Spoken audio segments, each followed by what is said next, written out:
দুপুরের আয়োজনে অনেক খাবার ছিল।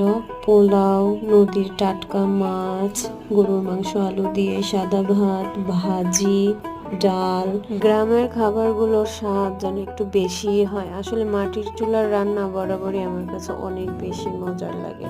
আমি তো খুব মজা করে খাচ্ছিলাম। আমাদের খাবার দেখে বিড়ালটারও মনে হয় অনেক ক্ষুধা লেগে গিয়েছিল। খাওয়া দাওয়া শেষ করে বেরোলাম একটু ঘুরতে। এই তো একটু হাঁটাহাঁটি করব, সাথে একটু নদীর পাড়ে বসে পড়ন্ত বিকেলের সূর্যটা দেখছিলাম। একটু অন্যরকম ভালো লাগা কাজ করছিল। বাসায় ফিরে দেখি পিঠার আয়োজন হচ্ছে, আর আমাদের একটু কফি খেতে ইচ্ছে করলো। ব্যাস তৈরি করে ফেললাম গরুর দুধ দিয়ে কফি। খেয়ে এখন যাচ্ছি কনককে রিসিভ করতে। ও চলে এসেছে। বাড়ির সব চাচাদের জন্য মিষ্টি নিয়ে নিল, সাথে নাস্তাও ছিল। কনক আসা মানে যুথির চা পার্টনার চলে এসেছে। দুপুরের খাবারগুলোই রাতেও ছিল। দেখা হবে নেক্সট ব্লগে। আল্লাহ হাফেজ।